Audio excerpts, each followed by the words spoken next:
Então, hoje nós vamos continuar falando, né, de emoções regenerativas, mas nós vamos focar na questão da autocompaixão, tá? Que é um conceito, na verdade, muito mal compreendido, extremamente importante para a nossa saúde, tanto física quanto mental, tá?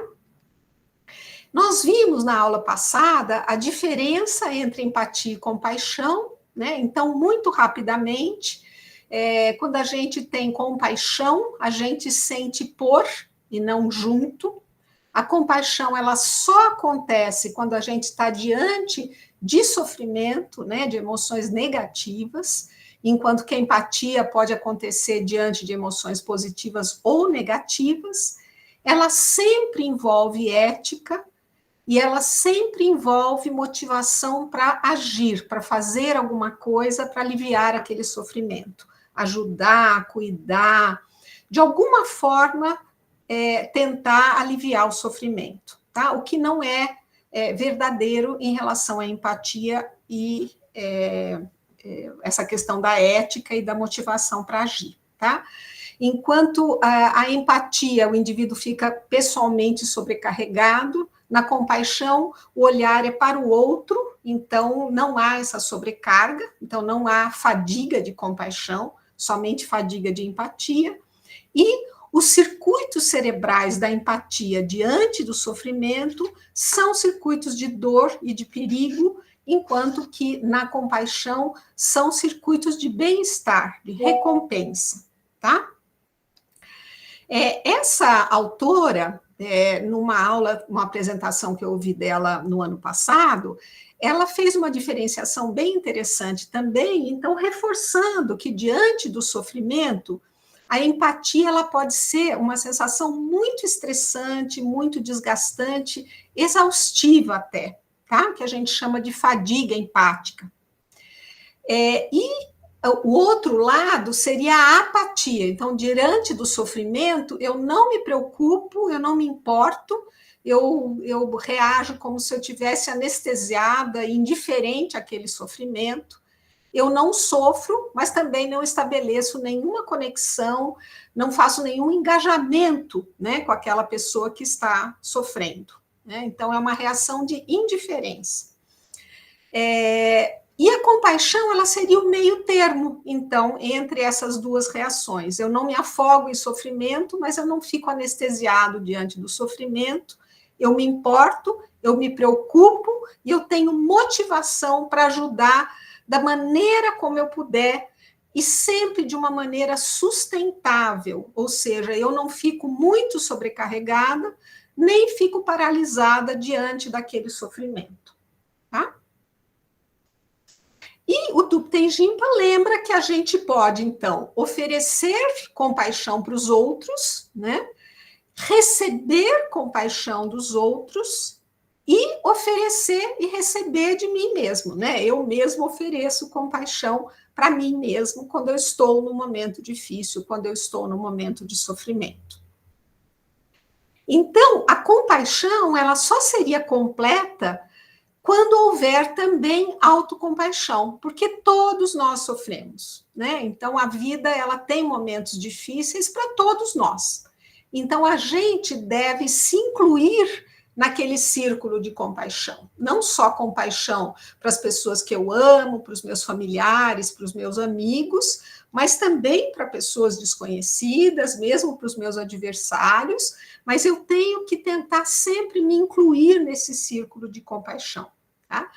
É aquela ideia do avião, né? Quando eu estou no avião, a gente é orientado para, caso haja uma despressurização na cabine, máscaras de oxigênio vão cair do teto e a gente deve colocar primeiro a máscara na gente para depois ajudar uma pessoa que tiver com dificuldade, uma criança, um idoso, enfim. Mas primeiro eu coloco a máscara em mim mesmo para poder ajudar os demais. Então, esse é um conceito de compaixão muito importante. Tá? E o Ailton Krenak, né, que recentemente foi eleito para a Academia Brasileira de Letras, né, ele é uma liderança indígena, um cara muito interessante, ele fala, salve você mesmo, senão você adoece, morre e não ajuda ninguém. Então, vamos lembrar de colocar a máscara de oxigênio na gente também, tá? A autocompaixão, né, segundo esses dois autores são os maiores estudiosos dessa área do mundo, tá? A Kristin Neff é a maior pesquisadora nessa área, ela inclusive desenvolveu em 2003 uma escala para medir a autocompaixão, né? E o Chris Germer é um psicólogo clínico que aplica toda essa compreensão da autocompaixão no trabalho clínico, tá? A autocompaixão, segundo ele, seria, então, a intenção da gente ser útil para a gente mesmo e não prejudicial para a gente mesmo, né? Como que eu posso me ajudar em vez de me atrapalhar, né? Quando eu sinto autocompaixão, muda a minha fisiologia, meu estado fisiológico. Vocês devem lembrar daquele sistema vermelho de perigo, né? Tem o sistema vermelho, tem o sistema azul, né, que é o executivo, e tem o sistema verde, que é o sistema de acalmia e cuidado. Então, quando eu estou muito autocrítico, eu estou funcionando no sistema de perigo, né, com liberação de adrenalina, de cortisol, os hormônios de estresse, que cronicamente podem fazer muito mal para a minha saúde, né? E eu ativo o meu sistema verde, que é o sistema de cuidado e acalmia, que libera ocitocina, vasopressina, endorfinas, que são neurotransmissores que fazem muito bem, né, para a nossa fisiologia, para a nossa saúde, para o nosso bem-estar. E quando eu sinto autocompaixão, isso gera coragem, conexão e esperança. E a Kristin Neff, ela fala que a autocompaixão é muito confundida com outras coisas que não tem nada a ver. Então, autocompaixão não é autopiedade, eu ficar com dó de mim. Eu estou sofrendo tanto, a pós-graduação está tão difícil, meu orientador é tão exigente, o prazo é tão curto, coitadinha de mim, eu sou a maior sofredora do planeta, né? Então, isso não é autocompaixão, tá? Autocompaixão também não é um sinal de fraqueza, não é um sinal de egoísmo, eu vou pensar só em mim, né? Autocentramento. Não, isso não é autocompaixão, tá? Autocompaixão também não tem nada a ver com autoestima exagerada, né? Eu ficar achando que eu sou o máximo e tal, de forma nenhuma, porque a autoestima ela depende muito do meu desempenho. Então, se eu faço uma coisa que dá super certo, se eu tiro 10, se eu sou aprovada, se eu sou elogiada, a minha autoestima vai lá para cima. Mas se eu recebo uma crítica, né, a minha autoestima despenca, né? Então, a autoestima, na verdade, segundo a Kristin Neff, ela nos abandona quando a gente mais precisa, que é na hora do erro, na hora da falha, na hora do sofrimento, tá? Autocompaixão também não é autocomplacência ou autoindulgência, ou seja, sei lá, eu tive um dia muito difícil, então eu vou ficar o fim de semana inteiro largada no sofá, tomando sorvete direto da caixa de sorvete e vendo série no Netflix, sem nem tomar banho, né? Porque eu estou muito cansada, eu preciso, né, digamos assim, me agradar. Não é isso, tá? A autocompaixão é assim, o que a minha mãe ou uma pessoa que me ama muito faria por mim nesse momento? O que ela diria para mim, tá? E tem gente que acha também que a autocompaixão seria um risco para a minha motivação. Se eu for muito autocompassivo, eu não vou fazer nada, eu vou ficar largada no sofá, eu não vou sair da cama de manhã, eu não vou fazer as coisas que eu preciso fazer, né? Eu vou ficar muito preguiçosa, muito preguiçoso. De forma nenhuma, a autocompaixão não é nada disso, tá? Autocompaixão envolve autoconhecimento, né? Porque cada um de nós é único. Então, a pergunta é: o que eu estou precisando fazer para me ajudar nesse momento difícil? Então, eu tenho que me conhecer para poder oferecer para mim aquilo que eu estou precisando. Autorrespeito no sentido de realmente respeitar a sua intuição, respeitar a sua necessidade, o seu desejo, o seu feeling, né? Se autoaceitar, né? Mesmo sabendo que a gente é imperfeito, que a gente é cheio de falha. Então, autoaceitação é um aspecto muito importante da autocompaixão. Autocuidado, muito nesse sentido, né? O que eu estou precisando nesse momento? Estou precisando de uma pausa? Estou precisando respirar? Estou precisando me alimentar? Estou precisando tirar um cochilo? Estou precisando conversar com uma amiga? Estou precisando tomar um banho demorado? O que eu estou precisando nesse momento? Tá? E autoacolhimento. Por quê? Porque o nosso cérebro, ele não diferencia se eu estou recebendo uma crítica, por exemplo, muito cruel, uma crítica muito dura do meu chefe, do meu orientador, de um familiar, né, do meu parceiro, da minha parceira. Se eu estou recebendo uma crítica muito pesada, de uma autocrítica, quando eu estou falando muito mal para mim mesmo, quando eu estou me criticando muito, o meu cérebro responde com a ativação do sistema de perigo, tá?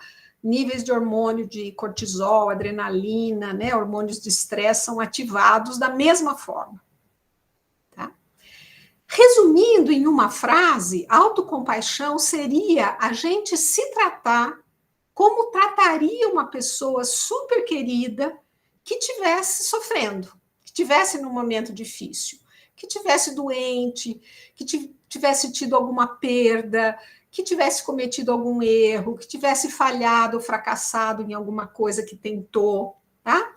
Então, a ideia é a gente ser gentil com a gente mesmo nos momentos difíceis, evitando a segunda flecha, que é a flecha da crítica. Então, digamos que eu tirei uma nota baixa ou não consegui, não fui aprovado num determinado concurso, eu posso lidar com isso com acolhimento, com respeito, né? Ou eu posso ficar me criticando, me punindo, digamos, ridicularizando, né? Então, assim, eu sou burra mesmo, tudo que eu faço é uma porcaria, sabia que não ia dar certo, eu sou muito ruim disso mesmo, sabe? Então, assim, essa segunda flecha, já basta a dor, né, daquilo que você está sentindo, do erro, da falha, da perda, e, além de tudo, você se critica em cima, né? Um exemplo bem simples, eu, sem querer, derrubo sei lá, uma garrafa de suco de uva no chão da cozinha na hora que eu estou saindo com pressa, né? Qual que é a reação? Eu sou um idiota mesmo, olha o que eu fui fazer, e agora? Vou chegar mais atrasada ainda, que mão boba, né? Não fazer isso, né? Quando eu cometo um erro, quando eu falhar, eu me acolher como eu acolheria uma pessoa querida, tá? Então, a autocompaixão, ela vai no sentido contrário da autocrítica, né? E, só voltando um pouquinho, os estudos a respeito de autocompaixão, né, desde 2003, quando a primeira escala foi lançada, até 2020, já tinha mais que 3.000 estudos dizendo dos benefícios da gente cultivar a autocompaixão. Tá? Que benefícios são esses? Então, diminui o nosso autocentramento, a nossa sensação de isolamento, perfeccionismo exagerado, patológico, comparação excessiva com os outros, ruminações de culpa, de vergonha, o estresse crônico, burnout, sintomas de depressão, ansiedade, de transtornos alimentares, até ideação suicida e dores físicas crônicas. Tá? E tem muitos outros estudos mostrando que, pelo contrário, a autocompaixão aumenta a nossa motivação, o nosso desejo de autocuidado. Então, comportamentos mais saudáveis, se eu tenho mais autocompaixão, eu vou me alimentar melhor, eu vou praticar atividade física, eu vou tomar mais água, né, eu vou repousar melhor, tá? Eu vou ter mais coragem, mais esperança, mais compaixão pelos outros. Quanto mais compaixão eu tenho por mim, mais eu consigo ter pelos outros. mais autenticidade, mais satisfação, gratidão, perdão, bem-estar, resiliência, melhora a função imunológica e a saúde como um todo, tá? Então, são inúmeros os benefícios da autocompaixão, tudo isso com pesquisas, né, muito bem conduzidas e resultados bem documentados. A Kristin Neff, ela fala que a autocompaixão ela tem 3 componentes, como se fosse um tripé, tá? O primeiro deles é a consciência, que é o componente de mindfulness, né? Consciência plena. Então, eu ter consciência das minhas experiências difíceis, mas sem me identificar demais com elas, né? Então, eu estou passando por uma situação, um erro que foi muito duro, tá? Mas eu não sou um erro, eu cometi um erro, né? E sem tentar desesperadamente consertar as coisas, né? Então, fazer isso a seu tempo, sem reagir de uma forma impulsiva, mas respondendo de uma forma consciente, né? O componente da bondade ou da autobondade, né, que seria a gente lidar com as nossas dificuldades com compreensão, com gentileza, com aceitação. Por quê? Porque, primeiro, ninguém é perfeito, né? Segundo, todo mundo erra, né? Terceiro, a gente não tem controle sobre um monte de coisa que acontece com a gente, né? Então, a gente não tem culpa das circunstâncias da nossa vida que tiveram associados com essa falha, com esse erro, com essa perda, com essa situação difícil, tá? E o terceiro tripé seria a humanidade compartilhada, a humanidade comum, quando a gente lembra que o sofrimento faz parte da vida de todo mundo, né? Que todo mundo na vida tem momentos de sofrimento. Então, a gente não está sozinho, né? Então, ela fala que é muito importante a gente ir da autocrítica implacável, né, para a autocompaixão, a gente se mover desse hábito de autocrítica tão incentivado pela nossa cultura, né, mas ir em direção à autocompaixão. Então, quando eu estiver errado, quando eu estiver falhado, ou quando eu estiver vivendo uma situação dolorosa, de sofrimento, em vez de eu me super identificar com aquele erro, com aquela falha, por exemplo, eu vou ter consciência plena, vou tomar perspectiva, vou reconhecer que aquilo está doído, que aquilo está difícil, não vou ignorar, não vou exagerar e nem vou me identificar demais com aquilo, tá? Do auto-julgamento cruel, eu vou passar para a autobondade. Então, autocuidado, aceitação, validação, compreensão e motivação. Tá? Essa vez não deu certo, mas da próxima eu vou tentar novamente. Quando a gente tem autocompaixão, a gente desiste menos, né? A gente fica mais motivado a melhorar e conseguir aquilo que é importante para mim. Tá? E do isolamento, da sensação de isolamento, quando eu erro, quando eu falho, quando eu estou muito triste, eu caminho em direção a essa sensação de humanidade comum. Todos nós somos imperfeitos, todos nós erramos, falhamos, enfrentamos desafios, tá?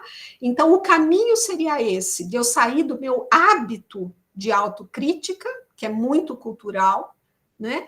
Para um hábito de autocompaixão, autoacolhimento.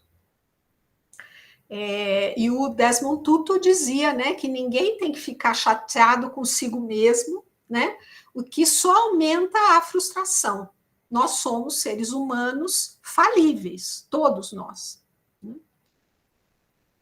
E o Rick Hanson fala que quando a gente trata os outros com respeito, cuidado, carinho, o que acontece é que o melhor daquela pessoa surge, né? E o mesmo acontece quando a gente trata a gente desse jeito. Se a gente se trata bem, o melhor de nós tende a surgir, né? E aquilo que nós estávamos comentando, né? Se a gente tratasse os nossos amigos como às vezes a gente se trata, né? Se chicoteando, né, do jeito como a gente se chicoteia às vezes, talvez a gente sequer tivesse amigos, né? Então, o que a gente pode dizer, né, para a gente mesmo, como se a gente fosse o nosso melhor amigo, né? Você está fazendo o suficiente, você está se esforçando, você não precisa apressar os seus sentimentos, sentir o que você está sentindo é compreensível, né? Eu mereço descansar, eu devo acreditar em mim mesmo, eu tenho orgulho de mim por pelo menos ter tentado, né? Eu posso ser ao mesmo tempo corajosa e vulnerável, né? Ou frases em que eu deseje, né? Que eu consiga ficar livre de tanto medo, que eu consiga ser mais gentil comigo mesmo, né? Que eu consiga me amar do jeito que eu sou, né? Apesar dos meus defeitos, né? Que eu confie na minha própria bondade, né? Que eu consiga dar para mim mesma a compaixão que eu preciso, né? E a Sharon Salzberg fala, né? Que você consiga ser gentil com você mesmo, né? E a gente se aceitar não significa que a gente está abrindo mão de tentar melhorar, né? A gente pode se aceitar e, ao mesmo tempo, tentar melhorar, né? Quais são outros jeitos da gente cultivar a autocompaixão, né? Falar ou pensar, né, em relação a gente de uma forma bondosa, né? Gastar tempo, né, fazendo as coisas que a gente gosta, nos perdoar pelos nossos erros, evitar esse julgamento muito crítico, né? Cuidar, né, do nosso corpo, da nossa mente, cultivar a aceitação, inclusive pelas nossas falhas, né, pelos nossos defeitos. E a Christine Neff ressalta que a autocompaixão tem um lado que ela chama de yin, né, e um lado yang, seria mais uma energia feminina e uma energia masculina, né? Não tem a ver com homem ou mulher, mas com uma energia dessa natureza, né? Então, essa energia yin é a gente se aceitar, se acolher, se confortar, acalmar, se nutrir, se validar diante do sofrimento. Mas a compaixão, a autocompaixão, ela tem também um lado mais de energia mais forte, digamos assim, né? É a gente se proteger, se defender com firmeza, se motivar, buscar os nossos objetivos, os nossos interesses, tá? Então, ela inclusive escreveu um livro que chama Autocompaixão Feroz. Ela fala que tem uma autocompaixão suave, né? E tem uma autocompaixão mais firme, que é essa coisa de agir para se defender, né? Não só se aceitar, se acolher, mas também se proteger, tá? Então, aqui essa frase eu achei muito boa, né? Você tem que aprender a dizer não sem sentir culpa, tá? Porque estabelecer limites, tá? É muito saudável, né? A gente precisa aprender a respeitar a gente mesmo e cuidar da gente mesmo, né? Então, aprender a dizer não, a dar limites para os outros, né? Tem pessoas que são muito espaçosas, inclusive pessoas que a gente ama, familiares, que estão acostumados com um jeito de ser em que eu falo sim para tudo, né? Aprender a pedir ajuda quando eu preciso, né? Defender os interesses da gente, né? Lutar por justiça, né? Então, esse é o lado mais yang da autocompaixão, né? Lembrando que pedir ajuda não é perda de força, mas é ganhar poder, né? Pedir ajuda é muito importante. Eu achei bonitinho isso aqui. Claro que eu era legal. Eu sempre negligenciei todas as minhas necessidades, não sabia impor limites. Então, eu era mais legal, né? E minha mãe tinha uma frase muito boa, que ela falava de uma pessoa boa para uma pessoa boba, só falta um B. Ela dizia isso com frequência, né? Então, cuidado, né? Pode ser bondoso, pode ser gentil, mas não seja bobo dos outros, né? Boba. E o Thich Nhat Hanh, ele fala que a nossa habilidade de escutar os demais depende, em primeiro lugar, da nossa capacidade de ouvir com compaixão a nós mesmos, né?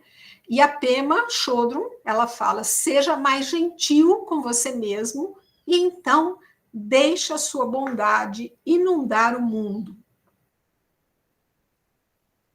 E eu vi na Folha recentemente essa tirinha também, né? Que ela está na frente do espelho falando: eu te amo, um pouco, às vezes, né?